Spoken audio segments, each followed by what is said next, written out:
నమస్కారం ETV news కి స్వాగతం. ఈనాటి ముఖ్యాంశాలు. రాజధానిపై చర్చనీయాంశంగా మారిన ఏపీ సర్కార్ వైఖరి. వికేంద్రీకరణకు సీఎం జగన్ మొగ్గు. త్వరలో నివేదిక ఇవ్వనున్న నిపుణుల కమిటీ.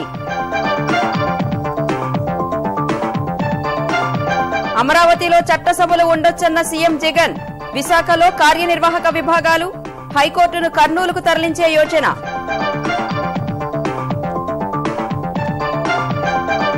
వైకాపా ప్రభుత్వ వైఖరిపై మండిపడిన చంద్రబాబు. ప్రభుత్వ నిర్ణయాలతో ప్రాంతీయ విభేదాలు పెరిగే అవకాశముందని సీఎంకు హెచ్చరిక. యాదాద్రి పునరుద్దరణపై తొందరపాటు వద్దన్న కేసీఆర్. నాణ్యతలో రాజీ కూడదని స్పష్టీకరణ. ఆగమ శాస్త్ర నియమాల ప్రకారమే చేయాలని సూచన. యువతకు ఉపాధి లక్ష్యంగా పెట్టుబడులను ఆకర్షిస్తున్నామన్న కేటీఆర్. టెక్స్టైల్, ఎలక్ట్రానిక్స్, ఆహార శుద్ధి రంగాలకు ప్రాధాన్యమిస్తున్నట్టు వెల్లడి. పౌరసత్వ చట్ట సవరణకు వ్యతిరేకంగా మరోసారి దద్దరిల్లిన ఢిల్లీ. పోలీసులు నిరసనకారులకు మధ్య ఘర్షణ. ఇతర ప్రాంతాల్లో ఆగని ఆందోళనలు. చట్ట సవరణపై రాష్ట్రపతికి ప్రతిపక్షాల ఫిర్యాదు. కేంద్ర నిర్ణయాన్ని దేశమంతా వ్యతిరేకిస్తోందని వెల్లడి. ఎవరికీ ఆందోళన అవసరం లేదన్న ప్రధాని. పాక్ మాజీ అధ్యక్షుడు పర్వేజ్ ముషారఫ్ కు ఉరిశిక్ష. 2014 ఏడాది నమోదైన రాజద్రోహం కేసులో ప్రత్యేక కోర్టు సంచలన తీర్పు.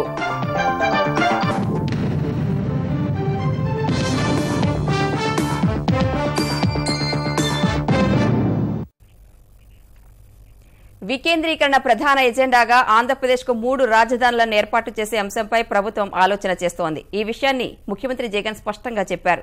చట్టసభల రాజధానిగా అమరావతి, పాలనా రాజధానిగా విశాఖపట్నం, న్యాయపాలనా రాజధానిగా కర్నూలు ఉండొచ్చని సీఎం అభిప్రాయపడ్డారు. 4-5 రోజుల్లోనే నిపుణుల కమిటీ నివేదిక రానుండటంతో రాజధాని అంశంపై మరింత స్పష్టత రానుంది.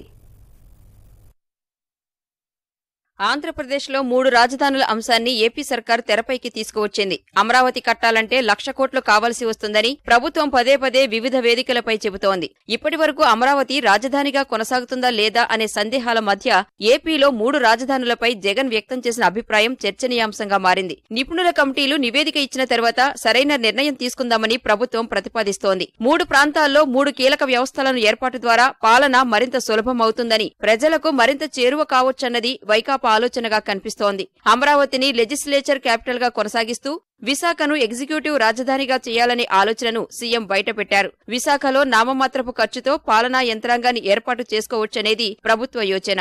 మెట్రో రైలు వంటి రవాణా సౌకర్యాల ద్వారా రాజధాని స్థాయి నగరంగా తీర్చిదిద్దుకోవచ్చని ప్రభుత్వం భావిస్తోంది. రాయలసీమలో హైకోర్టు ఏర్పాటు చేయాలన్న డిమాండ్లు పెద్ద ఎత్తున వినిపిస్తున్నందున అక్కడ జ్యుడిషియరీ క్యాపిటల్ ఏర్పాటు చేసే అవకాశముందని ప్రభుత్వం స్పష్టం చేస్తోంది. కేవలం 20 కిలోమీటర్ల పరిధి కోసం 1,00,000 కోట్లు ఖర్చు చేయడం కంటే రాష్ట్రం మొత్తం అభివృద్ధి చేసే సమయం ఆసన్నమైందని ప్రభుత్వం భావిస్తోంది. 3 కీలకమైన విభాగాలు వేర్వేరు ప్రాంతాల్లో ఏర్పాటు చేయడం ద్వారా ఆయా ప్రాంత ప్రజల డిమాండ్ నెరవేర్చినట్టవుతుందని ప్రభుత్వం చెప్పుకొస్తోంది. తక్కువ ఖర్చుతోనే అన్ని ప్రాంతాలు అభివృద్ధి చేసుకునేలా ఆలోచనలు మార్చుకోవలసి ఉందని ముఖ్యమంత్రి వైఎస్ జగన్ అభిప్రాయపడుతున్నారు. దీనిపై అంతా కూర్చుని నిర్ణయం తీసుకోవలసి ఉందని ప్రభుత్వం స్పష్టం చేస్తోంది. వైకాపా పాలనలో ఆంధ్రప్రదేశ్ అంధకారంలోకి పోతుంటే 3 రాజధానుల ఏర్పాటుకు ముఖ్యమంత్రి జగన్ ప్రయత్నాలు చేస్తున్నారని తెలుగుదేశం అధినేత చంద్రబాబు విమర్శించారు. బినామీలను పెట్టుకోవలసిన అవసరం తమకు లేదన్న చంద్రబాబు విశాఖ పరిసర ప్రాంతాల్లో అధికార పార్టీ నేతలే భూములు కొన్నట్లు ప్రచారం జరుగుతోందని ఆరోపించారు. అసెంబ్లీలో రోజుకో ప్రజా సమస్యను లేవనెత్తినందున తమ ఎమ్మెల్యేలను సస్పెండ్ చేశారని ఆయన మండిపడ్డారు.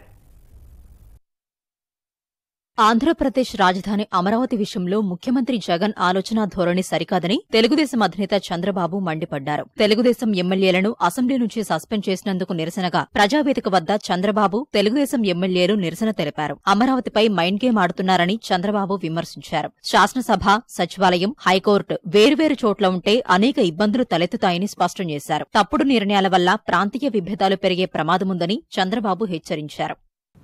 చట్ట వ్యతిరేక కార్యక్రమాలుంటే ఎందుకు యాక్షన్ తీసుకోలేదు? మీరు ఎవడు యాక్షన్ తీసుకోవద్దన్నాడు మిమ్మల్ని? దానికి సమాధానం చెప్పంటే కాదు, అమరావతిని ఏదో ఒక విధంగా చంపేయాలి. అదే మాదిరిగా ఈరోజు నేను అడుగుతున్న ఈ ముఖ్యమంత్రిని, మంత్రుల్ని, ఈరోజు మా ఎమ్మెల్యేలు ఏమి చేశాం మేము? మేము స్పష్టత ఇమ్మన్నాం తప్ప రాజధాని మీద జిల్లాకు ఒక ఆఫీసు పెడతారంట. ఒక పక్క హైకోర్టు గారు ఒక జిల్లాకు పోవాలి, అడ్మినిస్ట్రేషన్ సెక్రటరీ రావాలంటే కొద్దిగా రావాలి. ఇంక ఈ రాష్ట్రాన్ని ఎంత భ్రష్టు పట్టించాలంత భ్రష్టు పట్టించి, అందుకే ఉన్న తుగ్లక్ పాలనని, ఇది పిచ్చి తుగ్లక్ పాలన. ఇక్కడ ఒక చట్టసభ పెట్టి, కర్నూలు హైకోర్టు పెట్టి, విశాఖపట్నంలో సెక్రటరీ పెడతా ఉంటాడు. ఈరోజు మమ్మల్ని సస్పెండ్ చేసి ఇలాంటి నిర్ణయం తీసుకుంటున్నాడు. తుగ్లక్ పాలన కాకపోతే ఏంటి? రేపు కంట్రోల్ ఎక్కడ ముఖ్యమంత్రి ఇక్కడ ఉంటాడా, విశాఖపట్నంలో ఉంటాడా? అంటే ఏడో ఒక ఇల్లు కట్టాలా, విశాఖపట్నంలో ఒక ఇల్లు కట్టాలి నాకు ఆయనకు? బినామీల పేరుతో భూములు కొనే కర్మ తమ పార్టీ నేతలకు లేదని చంద్రబాబు స్పష్టం చేశారు. మా పార్టీలో ఎవరికి కూడా బినామీలతో పెట్టుకునే కర్మ లేదు, నీకా కర్మ. అందుకే నీతో కూడా వాళ్ళు కూడా జైలుకు వచ్చే పరిస్థితికి వచ్చారు. నువ్వుంటే యాక్షన్ తీసుకో. నేను ఛాలెంజ్ చేశాను చాలాసార్లు. కొంతమంది అంటున్నారు విశాఖపట్నం ల్యాండ్స్ కొన్నారని, వీళ్ళు చుట్టుపక్కలంతా కొంటున్నారని. అది కూడా ఒక డిస్కషన్ వచ్చింది. ఇవన్నీ ఇలాంటి ఉద్దేశాలు పెట్టుకుని చేసినట్టున్నారు. వీళ్ళు చాలా రోజుల నుంచి స్కెచెస్ తయారు చేసుకున్నారని. అక్కడ కూడా 5 ఏళ్లు కష్టపడి ఆంధ్రప్రదేశ్ వృద్ధి రేటు పెంచితే వైకాపా పాలనలో అధోగతి పాలిందని చంద్రబాబు ఆందోళన వ్యక్తం చేశారు. ఏదైతే అభివృద్ధి ఆగిపోయింది, ఈ రోజు వాళ్ళు ఇచ్చిన రిపోర్ట్ ప్రకారమే 6 నెలల్లో క్యాపిటల్ ఎక్స్పెండిచర్ 10% మాత్రం ఖర్చు పెట్టారు. ఓవరాల్ రెవెన్యూ అంతా కూడా 33% వచ్చింది, 50% పైన రావాల్సింది. ఇవన్నీ మనం చూస్తా ఉంటే రాష్ట్రం అంధకారంలోకి నెట్టేయబడతా ఉంది. ఈ రాష్ట్రం ఏ డైరెక్షన్ లో పోతుంది, ఏం జరుగుతుంది? ఒక పిచ్చివాడి దగ్గర రాయిస్తే అతనైనా కొట్టుకోవచ్చు, వేరే వాళ్ళపైన వేసే పరిస్థితికి వచ్చాడు. అదే జరుగుతా ఉంది ఇప్పుడు అసలు వీళ్ళకి జీతాలు కూడా ఇవ్వలేని పరిస్థితిలోకి వస్తున్నారు. సంక్షేమ కార్యక్రమాలు దేవుడెరుగు. రేపటి నుంచి ఏమవుతుందో కూడా తెలియదు. ఈ రాష్ట్రంలో ఎవడన్నా పెట్టుబడి పెడతాడా? ఎవడు పెట్టుబడి పెట్టే పరిస్థితులు లేరు. ఇప్పటికీ ఆ నిర్ణయాలు వచ్చేసాయి. యాదాద్రి ఆలయ పునరుద్ధరణ పనులు శాశ్వతంగా నిలిచిపోనున్నందున ఎలాంటి తొందరపాటు, ఆతృత అవసరం లేదని ముఖ్యమంత్రి కేసీఆర్ స్పష్టం చేశారు. ఈ పనుల విషయంలో ఆగమశాస్త్ర నియమాల ప్రకారం పూర్తి నాణ్యతా ప్రమాణాలతో అత్యంత పకడ్బందీగా నిర్మాణాలు జరగాలని సూచించారు. యాదాద్రి పునరుద్ధరణ పనులను పరిశీలించిన కేసీఆర్ గర్భగుడి ఆకారం, ప్రాశస్త్యం చెక్కు చెదరకుండా నిర్మాణాలు సాగాలని స్పష్టం చేశారు. వివిధ శాఖల అధికారులతో కలిసి యాదాద్రిలో పర్యటించిన ముఖ్యమంత్రి కేసీఆర్ దాదాపు 6.5 గంటలు ఆలయ పునరుద్ధరణ పనులను పరిశీలించారు. ఈ పర్యటనలో మొదట లక్ష్మీ నరసింహస్వామికి ప్రత్యేక పూజలు నిర్వహించి వేద పండితుల ఆశీర్వచనాలు స్వీకరించారు. అనంతరం 2 గంటలు ప్రధానాలయ నిర్మాణ ప్రాంతంలో కలియదిరిగిన కేసీఆర్ గోపురాలు, మాడవీధులు, ప్రాకారాలు, గర్భగుడి, ధ్వజస్తంభం, శివాలయం, క్యూలైన్లు, ప్రసాదం వంటశాల, పుష్కరణి, యాగశాల తదితర నిర్మాణాలను పరిశీలించారు. యాదాద్రి ప్రధాన ఆలయంలో జరుగుతున్న నిర్మాణాలు ఆధ్యాత్మికత, ధార్మికత ఉట్టిపడే విధంగా ఉన్నాయని కేసీఆర్ సంతృప్తి వ్యక్తం చేశారు.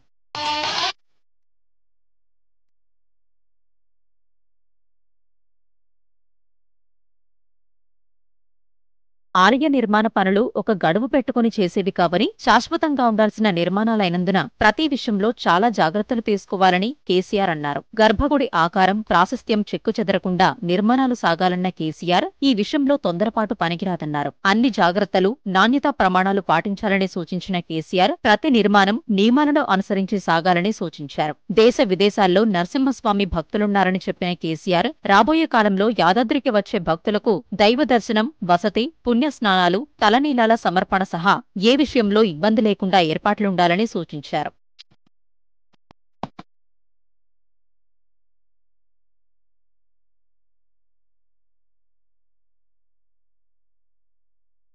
ఆలయ ప్రాంగణమంతా దేవతామూర్తుల విగ్రహాలతో రూపకల్పన చేశారని, 560 మంది శిల్పులు 4 ఏళ్ల నుంచి పడుతున్న కష్టం ఫలించి అద్భుత ఆకారాలతో ప్రాకారాలు సిద్ధమైనట్టు తెలిపిన సీఎం ఆలయ ప్రాంగణంలో పచ్చదనం పెంచి ఆహ్లాదం పంచే విధంగా ఉద్యానవనాలు పెంచాలని సూచించారు. ఆలయ ప్రాంగణంలో దేవాలయ ప్రాశస్త్యం, లక్ష్మీ నరసింహస్వామి చరిత్ర, స్థలపురాణం ప్రస్ఫుటించే తైలవర్ణ చిత్రాలను వేయించాలని ఆదేశించారు. అనంతరం యాదాద్రి రింగ్ రోడ్డు పనులను పరిశీలించిన కేసీఆర్ 15 వీవీఐపీ కాటేజీలతో నిర్మిస్తున్న ప్రెసిడెన్షియల్ సూట్ ను పరిశీలించారు. రాష్ట్రపతి, ప్రధాని లాంటి వారు వస్తే సౌకర్యవంతంగా ఉండే విధంగా ప్రెసిడెన్షియల్ సూట్ ఉండాలని, అక్కడకు సమీపంలోని మైలారుగూడెం చెరువును సుందరీకరించాలని ఆదేశించారు.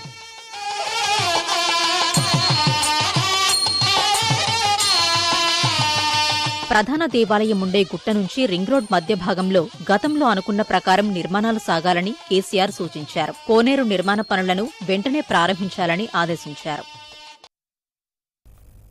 తెలంగాణ యువతకు పెద్ద ఎత్తున ఉపాధి అవకాశాలు కల్పించే లక్ష్యంతో పెట్టుబడులను ఆకర్షించేందుకు ప్రయత్నిస్తున్నామని తెలంగాణ పరిశ్రమలు ఐటీ శాఖ మంత్రి కేటీఆర్ చెప్పారు. పరిశ్రమలు ఐటీ శాఖల అధికారులతో ప్రగతి భవన్లో సమీక్ష నిర్వహించిన కేటీఆర్ ఆయా రంగాల్లో పెట్టుబడులు ఇతర అంశాలపై చర్చించారు. తెలంగాణ ప్రభుత్వ పారిశ్రామిక ఇతర విధానాలు టీఎస్ ఐపాస్ ద్వారా ఇప్పటి వరకు 11,569 కంపెనీలకు అనుమతులు ఇచ్చినట్లు కేటీఆర్ తెలిపారు. ఇందులో దాదాపు 80% కంపెనీలు కార్యకలాపాలు ప్రారంభించాయని, సుమారు 6 లక్షల మంది ఉపాధి లభించిందని వివరించారు. భవిష్యత్తులో టెక్స్టైల్, ఎలక్ట్రానిక్స్ తయారీ, ఫుడ్ ప్రాసెసింగ్ రంగాల్లో పెద్ద సంఖ్యలో పరిశ్రమలు తెచ్చేందుకు ప్రయత్నిస్తున్నట్లు మంత్రి తెలిపారు. వరంగల్ మెగా టెక్స్టైల్ పార్కులో కొరియా దిగ్గజ కంపెనీ యంగ్ వన్ భారీ యూనిట్ ఏర్పాటు చేస్తోందని కేటీఆర్ గుర్తు చేశారు. ఎలక్ట్రానిక్స్ తయారీ రంగానికి సంబంధించి బెంగళూరులో ఆయా పరిశ్రమల ప్రతినిధులతో చర్చించినట్టు తెలిపారు. అవసరమైతే ఇతర నగరాల్లో సమావేశాలు నిర్వహించి ఎలక్ట్రానిక్స్, ఎలక్ట్రిక్ వాహన తయారీ సంస్థలు, బ్యాటరీ తయారీ పరిశ్రమలను ఆకర్షిస్తామని తెలిపారు. పౌరసత్వ సవరణ చట్టాన్ని నిరసిస్తూ ఢిల్లీ సహా దేశవ్యాప్తంగా ఆందోళనలు ఉధృతంగా కొనసాగాయి. హస్తిన మరోసారి యుద్ద క్షేత్రాన్ని తలపించింది.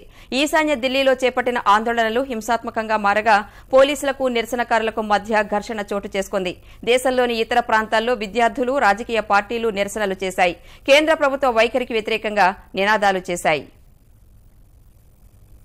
పాకిస్తాన్, బంగ్లాదేశ్, ఆఫ్ఘనిస్తాన్లలో మతహింస వల్ల వలస వచ్చిన ముస్లిమేతరులకు భారత పౌరసత్వం కల్పించేందుకు కేంద్రం తీసుకొచ్చిన పౌరసత్వ సవరణ చట్టానికి వ్యతిరేకంగా ఢిల్లీ రగులుతూనే ఉంది. ఢిల్లీలోని సీలంపూర్ ప్రాంతంలో పౌరసత్వ సవరణ చట్టానికి వ్యతిరేకంగా ఆందోళనకారులు చేపట్టిన నిరసన ప్రదర్శన హింసాత్మకంగా మారింది. పౌరసత్వ సవరణ చట్టాన్ని వ్యతిరేకిస్తూ సీలంపూర్ నుంచి జఫ్రాబాద్ కు ప్రదర్శనగా బయలుదేరిన నిరసనకారుల్ని సీలంపూర్ చౌక్ వద్ద పోలీసులు అడ్డుకున్నారు. ఆగ్రహించిన ఆందోళనకారులు పోలీసులపై రాళ్ల దాడికి దిగారు. ట్రాఫిక్ విభాగానికి చెందిన ద్విచక్ర వాహనాలకు నిప్పంటించారు. పోలీస్ అవుట్ పోస్టును ధ్వంసం చేశారు. నిరసనకారులను అదుపు చేసేందుకు పోలీసులు లాఠీచార్జ్ జరిపారు. బాష్పవాయువును ప్రయోగించారు.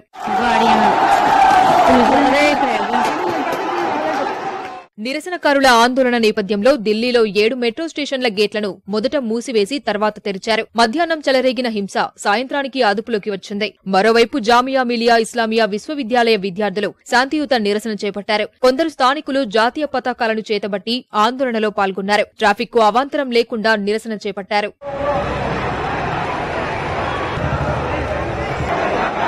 పశ్చిమ బెంగాల్లో 5వ రోజు ఆందోళనలు కొనసాగాయి. సిలిగురి, ఉత్తర 24 పరగణాల జిల్లాల్లో భారీ నిరసన ప్రదర్శనలు నిర్వహించారు. ఆందోళనలు తీవ్ర రూపు దాల్చకుండా పోలీసులు గట్టి బందోబస్తు ఏర్పాటు చేశారు. ఉత్తర బెంగాల్లో అనేక రైళ్లను అధికారులు రద్దు చేశారు. అసోంలో పౌరసత్వ చట్ట సవరణ రాజేసిన అగ్గి ఇంకా చల్లారలేదు. అసోం గణపరిషత్ ఆధ్వర్యంలో బొంగయిగావ్లో భారీ నిరసన ప్రదర్శన నిర్వహించారు.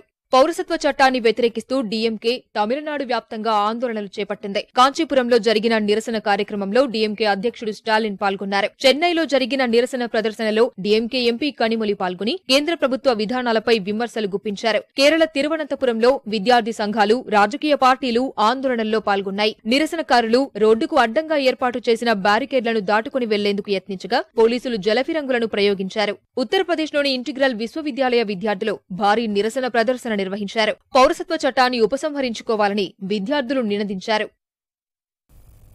జామియా మిలియా ఇస్లామియా విశ్వవిద్యాలయ విద్యార్థులపై పోలీసుల చర్యను తీవ్రంగా ఖండించిన విపక్షాలు ఈ విషయాన్ని రాష్ట్రపతి రామ్నాథ్ కోవింద్ దృష్టికి తీసుకువెళ్లాయి.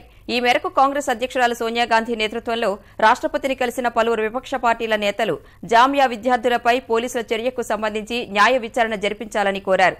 పౌరసత్వ సవరణ చట్టానికి దేశం మొత్తం వ్యతిరేకంగా ఉన్నట్లు పేర్కొన్నారు. మోదీ సర్కార్ అసమ్మతి గళాలను అణిచివేస్తోందని ఆరోపించారు. ये बिल कानून बनेगा, ये देश के हित में नहीं, ये कॉन्स्टिट्यूशन उनके खिलाफ, देश को बांटने वाला बिल। लोगों की कोई परवाह नहीं की, देश की कोई परवाह नहीं की। आज त्रिपुरा से लेकर असम से लेकर मेघालय से लेकर और नीचे केरला तक शायद कोई स्टेट रही हो, शायद कोई यूनिवर्सिटी रही हो, शायद कोई IIT रहा हो, शायद कोई IIM रहा हो। పౌరసత్వ సవరణ చట్టంపై కాంగ్రెస్ సహా విపక్షాలు వ్యవహరిస్తున్న తీరుపై ప్రధాని మోదీ మరోసారి విమర్శలు గుప్పించారు. జార్ఖండ్ భోగ్ నదిలో ఎన్నికల ప్రచారం నిర్వహించిన ఆయన చట్టంపై విపక్షాలు పౌరులను భయభ్రాంతులకు గురిచేస్తున్నాయని ఆరోపించారు. పాకిస్తాన్ నుంచి వచ్చిన ప్రతి ఒక్కరికి పౌరసత్వం కల్పించేందుకు సిద్దంగా ఉన్నట్లు ప్రకటించాలని కాంగ్రెస్ కు సవాల్ విసిరారు. अब नागरिकता संशोधन कानून को लेकर फिर से ये सफेद झूठ बोलने लगे हैं, लोगों को डराने लगे हैं। कांग्रेस और उसके जैसे दलों, वामपंथी इकोसिस्टम ने पूरी ताकत झोंक दी है भारत के मुसलमानों को डराने के लिए। ये लोग देश में झूठ और भ्रम का माहौल बना रहे हैं, हिंसा फैला रहे हैं, जबकि ये बात साफ है कि नागरिकता संशोधन कानून से भारत के एक भी नागरिक को, चाहे वो हिंदू हो, मुसलमान हो, ईसाई हो या पारसी हो, किसी की भी नागरिकता पर कोई असर नहीं होगा। జామియా అలీగఢ్ విశ్వవిద్యాలయాల్లో పోలీసు చర్యలపై జ్యుడిషియల్ కమిటీ ఏర్పాటుకు సుప్రీంకోర్టు నిరాకరించింది. జామియా అలీగఢ్ వర్సిటీ ఘటనలపై దాఖలైన పిటిషన్లపై సుప్రీంకోర్టు విచారణ చేపట్టగా ఏ ఒక్క విద్యార్థిని అరెస్టు చేయలేదని సొలిసిటర్ జనరల్ వివరించారు. గాయపడిన విద్యార్థులను ఆసుపత్రులకు తరలించి పోలీసులే చికిత్స అందించారని తెలిపారు. అయితే పోలీసులు వర్సిటీలోకి చొరబడి లాఠీచార్జ్ చేశారన్న పిటిషనర్ తరపు న్యాయవాదులు న్యాయ విచారణ కమిటీలను ఏర్పాటు చేయాలని కోరారు. ఈ విషయంలో హైకోర్టులకు వెళ్లాలని పిటిషనర్లకు సుప్రీంకోర్టు సూచించింది. సరైన విచారణ కమిటీలను హైకోర్టులు ఏర్పాటు చేస్తాయని పేర్కొంది. విద్యార్థులపై పోలీసుల దాడికి సంబంధించి హైకోర్టులే నిర్ణయం తీసుకుంటాయన్న సుప్రీం ధర్మాసనం అరెస్టులు, వైద్య చికిత్సలపై సరైన ఆదేశాలు ఇచ్చే స్వతంత్రతను హైకోర్టులకే ఇచ్చింది. నిర్భయ అత్యాచారం కేసులో తనకు విధించిన మరణశిక్షను పునః సమీక్షించాలంటూ దోషి అక్షయ్ సింగ్ దాఖలు చేసిన పిటిషన్పై విచారణ జరిపే ధర్మాసనం నుంచి సుప్రీంకోర్టు ప్రధాన న్యాయమూర్తి జస్టిస్ ఎస్ఏ బాబ్డీ తప్పుకున్నారు. ఈ ధర్మాసనంలో justice R Bhanumati, justice Ashok Bhushan కూడా ఉండగా అక్షయ్ సింగ్ దాఖలు చేసిన పిటిషన్పై మరో ధర్మాసనం విచారణ జరుపుతుందని జస్టిస్ బాబ్డే తెలిపారు. తన బంధువు ఒకరు బాధితురాలి తల్లి తరపున విచారణకు హాజరైనందునే అక్షయ్ సింగ్ పిటిషన్పై విచారణ నుంచి తప్పుకుంటున్నట్లు జస్టిస్ బాబ్డే తెలిపారు. సంచలనం సృష్టించిన సమత హత్యాచారం కేసులో నిందితుల తరపున వాదించేందుకు ప్రత్యేక న్యాయవాదిని నియమిస్తూ ఆదిలాబాద్ ప్రత్యేక కోర్టు ఆదేశాలు జారీ చేసింది. సమత కేసులో నిందితుల తరపున వాదించేందుకు నిరాకరిస్తూ ఆదిలాబాద్ బార్ అసోసియేషన్ తీర్మానం చేయగా న్యాయస్థానమే లాయర్ను పెట్టింది. వాస్తవానికి న్యాయవాది రహీం తమ తరపున వాదనలు వినిపిస్తారని తొలుత నిందితులు కోర్టుకు తెలుపగా ఆయన వాదించబోనని చెప్పారు. ఈ క్రమంలో కోర్టు నిందితుల తరపున ఆయననే న్యాయవాదిగా నియమించింది. చివరకు కోర్టు ఆదేశాలతో నిందితుల తరపున వాదించేందుకు రహీం అంగీకరించారు. రేపు ఈ కేసుపై ప్రత్యేక న్యాయస్థానంలో విచారణ జరగనుంది. దిశ చట్టాన్ని సమర్థంగా అమలు చేసేందుకు అవసరమైన అన్ని చర్యలు తీసుకుంటున్నట్లు ఏపీ డీజీపీ గౌతమ్ సవాంగ్ తెలిపారు. దిశ చట్టంపై జిల్లా ఎస్పీలతో విజయవాడలో ప్రత్యేక సమావేశం నిర్వహించారు. ఈ చట్టంతో కేసు దర్యాప్తు వేగంగా జరపడం సహా నిందితులను తక్షణమే అరెస్టు చేస్తామని డీజీపీ చెప్పారు. సాధ్యమైనంత తొందరగా ఫోరెన్సిక్, డీఎన్ఏ నివేదికలు వచ్చే విధంగా అన్ని చర్యలు తీసుకుంటామని వివరించారు. విజయవాడతో పాటు విశాఖ, తిరుపతిలో ఫోరెన్సిక్ ల్యాబ్స్ ఏర్పాటు చేయబోతున్నట్లు ప్రకటించారు. అత్యాచారాలు ఎక్కువగా జరిగే జిల్లాల్లో ప్రత్యేక న్యాయస్థానాలు ఏర్పాటు చేయనున్నట్లు డీజీపీ తెలిపారు. కేసుల దర్యాప్తులో ఆలస్యమైతే పోలీసులు జవాబు చెప్పాల్సి ఉంటుందని చెప్పారు. ముఖ్యమంత్రి వైఎస్ జగన్మోహన్ రెడ్డి చిన్నాన్న వైఎస్ వివేకానందరెడ్డి దారుణ హత్య కేసులో సీబీఐ దర్యాప్తు కోరుతూ తెలుగుదేశం ఎమ్మెల్సీ బీటెక్ రవి ఆంధ్రప్రదేశ్ హైకోర్టుని ఆశ్రయించారు. ఈ పిటిషన్పై వాదనలు విన్న ఉన్నత న్యాయస్థానం ఇప్పటి వరకు జరిగిన దర్యాప్తు వివరాలను సీల్డ్ కవర్లో కోర్టుకు సమర్పించాలని సూచించింది. తదుపరి వాదనలను జనవరి 3కి వాయిదా వేసింది. పిటిషనర్ బీటెక్ రవి తరపున సీనియర్ న్యాయవాది సల్మాన్ ఖుర్షీద్ వాదనలు వినిపించారు. కర్నూలు జిల్లాలో తెలుగుదేశం నేత సుబ్బారావు దారుణ హత్యకు గురయ్యాడు. జిల్లాలోని కొలిమిగొండ్ల మండలం బెలుం గుహల వద్ద తెలుగుదేశం నాయకుడు సుబ్బారావును వేటకొడవళ్లతో నరికి బండరాళ్లతో మోదీ చంపేశారు. ఓ హోటల్ నుంచి సుబ్బారావు బయటకు వస్తుండగా 6 వ్యక్తులు దాడి చేసినట్లు స్థానికులు చెబుతున్నారు. సుబ్బారావు హత్యను ఖండించిన తెలుగుదేశం అధినేత చంద్రబాబు వైకాపా గుండాలే ఆయనను చంపారని ఆరోపించారు. ఈ హత్య రాజకీయాలకు ముఖ్యమంత్రి జగన్ బాధ్యత వహించాలని డిమాండ్ చేశారు. రాజద్రోహం కేసులో పాకిస్తాన్ మాజీ అధ్యక్షుడు పర్వేజ్ ముషారఫ్ కు అక్కడి ప్రత్యేక కోర్టు ఉరిశిక్ష విధించింది. 2007లో పాక్ అధ్యక్షుడిగా ఉన్నప్పుడు ముషారఫ్ దేశంలో అత్యవసర పరిస్థితిని విధించడం సహా రాజ్యాంగాన్ని రద్దు చేసినందుకు ఆయనపై 2014లో రాజద్రోహం కేసు నమోదైంది. ఈ కేసుపై విచారణ జరిపిన పెషావర్ హైకోర్టు ప్రధాన న్యాయమూర్తి జస్టిస్ వకార్ అహ్మద్ సేత్ నేతృత్వంలోని ధర్మాసనం 2-1 మెజార్టీతో ముషారఫ్ కు ఉరిశిక్ష విధిస్తూ తీర్పు వెలువరించింది. ఈ కేసులో తీర్పు ఇవ్వరాదని ఇస్లామాబాద్ హైకోర్టు నవంబర్ 27న ఆదేశించినప్పటికీ ప్రత్యేక కోర్టు తీర్పు వెల్లడించడం ప్రాధాన్యం సంతరించుకుంది. పాకిస్తాన్ చరిత్రలో ఓ మాజీ సైనిక పాలకుడికి ఉరిశిక్ష పడటం ఇదే తొలిసారి కాగా 2016 నుంచి ముషారఫ్ దుబాయ్లోనే ఉంటున్నారు. తనపై రాజద్రోహం కేసు, ప్రత్యేక కోర్టు ఏర్పాటును సవాలు చేస్తూ ముషారఫ్ ఇటీవలే లాహోర్ హైకోర్టులో పిటిషన్ వేశారు. ఈ పిటిషన్ను లాహోర్ హైకోర్టు విచారణకు స్వీకరించి విస్తృత ధర్మాసనానికి నివేదించిన కాసేపటికే ప్రత్యేక కోర్టు తీర్పు వెలువడింది. ఓ వ్యాపారి హత్యకు ప్రతీకారంగా నిందితుడిని న్యాయస్థానంలోనే దుండగులు కాల్చి చంపిన ఘటన ఉత్తరప్రదేశ్ బిజ్నోర్లో జరిగింది. ఈ ఘటనలో మరో నిందితుడు, 2 పోలీసులు గాయపడ్డారు. హాజీ ఎహ్సాన్ అనే వ్యాపారి హత్య కేసులో విచారణ కోసం నిందితులు షహనావాజ్, జబ్బర్లను బిజ్నోర్ జ్యుడిషియల్ మెజిస్ట్రేట్ కోర్టులో పోలీసులు హాజరుపరిచిన సమయంలో కోర్టు హాల్లోకి వచ్చిన 3 దుండగులు ఒక్కసారిగా నిందితులపై కాల్పులు జరిపారు. ఈ కాల్పుల్లో షహనావాజ్ అక్కడికక్కడే మృతి చెందాడు. మరో నిందితుడు జబ్బర్కు తీవ్ర గాయాలు కాగా ఆసుపత్రికి తరలించారు. ఈ సమయంలో దుండగులను అడ్డుకునే ప్రయత్నం చేసిన 2 పోలీసులు కూడా తీవ్రంగా గాయపడ్డారు. అంతర్జాతీయ మార్కెట్ల నుంచి సానుకూల పవనాలు, విదేశీ పెట్టుబడులు వచ్చిన వేళ దేశీయ స్టాక్ మార్కెట్లు సరికొత్త జీవితకాల రికార్డులు నమోదు చేశాయి. గత సెషన్లో 71 పాయింట్లు తగ్గిన సెన్సెక్స్ ఇవాళ ఏకంగా 413 పాయింట్లు పెరగడం సహా సరికొత్త గరిష్ట స్థాయి వద్ద ముగిసింది. ఉదయం 41,052 పాయింట్ల వద్ద ప్రారంభమైన సూచీ ఒక దశలో 41,005 పాయింట్ల గరిష్ట స్థాయి నమోదు చేసింది. తర్వాత లోహ, ఐటీ, ఆర్థిక రంగాలకు చెందిన సంస్థల వాటాలు కొనుగోలు చేసేందుకు మదుపరులు ఆసక్తి చూపగా 41,402 పాయింట్ల గరిష్ట స్థాయిని తాకింది. చివరకు 41,352 వద్ద స్థిరపడింది. జాతీయ స్టాక్ ఎక్స్చేంజీ సూచీ నిఫ్టీ 111 పాయింట్లు పెరిగి 12,165 వద్ద ముగిసింది. ఈటీవీ న్యూస్ సమాప్తం. నమస్కారం.